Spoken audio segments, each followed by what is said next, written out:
Cancer बढ़ रहा है, इंडिया में क्यों बढ़ रहा है, इसके लिए हमने वीडियो बनाया है। हम क्या चीज़ें कर सकते हैं, इसके लिए हमने वीडियो बनाया है। हम क्या चीज़ें अपने घर से फेंक दें, इसके लिए हमने वीडियो बनाया है। क्या चीज़ें खाएँ, इसके लिए हमने कई वीडियो बनाए हैं। इसके बावजूद हमसे लोग पूछते हैं, "सर हमें कोई गोली बता दो, कोई सप्लीमेंट बता दो, जिसको खाने से कैंसर से हम बच जाएँ।" वो इसलिए ये सब पूछते हैं कि it is not easy to follow a healthy lifestyle. As a doctor मैं सबसे पहले तो ये बोलूँगा, कोई भी सप्लीमेंट जो मैं आगे बताने वाला हूँ, मैं 7 सप्लीमेंट्स बताऊँगा आपको। ये 7 के 7 सप्लीमेंट्स नेचुरल फॉर्म में मिलते हैं।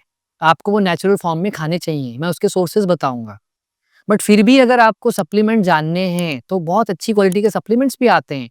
तो first supplement is omega 3 fatty acid. Omega 3 fatty acid के बहुत सारे सोर्सेज़ हैं। बहुत अच्छे 2 सोर्स हैं, अलसी और चिया सीड्स। अब आप अलसी और चिया सीड्स ले सकते हैं अपनी नेचुरल फॉर्म में। कितना खाना है ये आप गूगल कर सकते हैं, बट इसके सप्लीमेंट्स भी आते हैं। डोज़ पूछेंगे तो वो दवाई लीजिए जिसमें 1 ग्राम per day omega 3 fatty acid हो। अगला सप्लीमेंट जान के आपको बड़ी हैरानी होगी, इसको बोलते हैं गार्लिक। अब ideally you can take 1 clove of garlic per day. I am sure everybody can take it, but garlic का सप्लीमेंट भी आता है। 1 gram of garlic extract in the supplement form, बहुत सारी कंपनीज़ का आता है, नाम नहीं लूँगा मैं, बट अच्छी कंपनी का आप ले सकते हैं। सप्लीमेंट्स या नेचुरल फॉर्म कुछ ना कुछ होना चाहिए। तीसरा सप्लीमेंट है ginger. Again 500 mg to 1 gram of ginger extract दवाई की फॉर्म में भी आता है।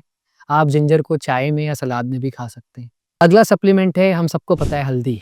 अब हल्दी कायदे से आपको खाने में खानी चाहिए, बट प्रॉब्लम हल्दी की है कि कितनी खाओ, और वो जो खाते हैं वो भी डब्बे वाली होती है। नेचुरल कच्ची हल्दी खाना आसान नहीं है। हल्दी की सब्जी कई लोग खाते हैं, कितना खाएँ, तो हल्दी के एक्सट्रैक्ट्स भी आते हैं।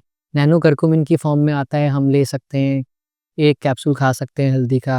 बट पहले जैसे कि मैं बोल रहा हूँ, कोशिश करिए नेचुरल फॉर्म में खाने का। नहीं ले सकते तो एक्सट्रैक्ट भी आप ले सकते हैं। Next supplement which we all know is vitamin D. अगर मैं दावे के साथ बोल सकता हूँ, अगर मैं जितने भी ऑडियंस हैं इनका विटामिन डी लेवल्स कर रहा हूँ, 50% का कम आएगा। विटामिन डी डेफिशिएंसी कहीं न कहीं कोलोन कैंसर से रिलेटेड है और बहुत सारे और कैंसर से रिलेटेड है। तो विटामिन डी सप्लीमेंट्स या नेचुरल फॉर्म में आपको ज़रूर लेना चाहिए। Next supplement is green tea. Green tea versus normal T में क्या फ़र्क है, इस पे हमने अलग से वीडियो बना रखा है। ग्रीन टी में क्या एडवांटेजेस हैं, उस पे भी वीडियो बना रखा है। ग्रीन टी कितनी ले चाहिए, वो भी उस वीडियो में कवर किया हुआ है। यहाँ पे मैं ये बताना चाहता हूँ, ग्रीन टी का एक्सट्रैक्ट फॉर्म में सप्लीमेंट गोली भी आती है। अगर आप लेना चाहते हैं तो 1 gram of extract of green tea supplements can be taken. Lastly vitamin E, इसका भी सप्लीमेंट आता है। तो ऐसा नहीं है कि हमें 7-8 गोलियां अलग-अलग खानी है। You can look out for a supplement which has these in one, but look out for the quantities.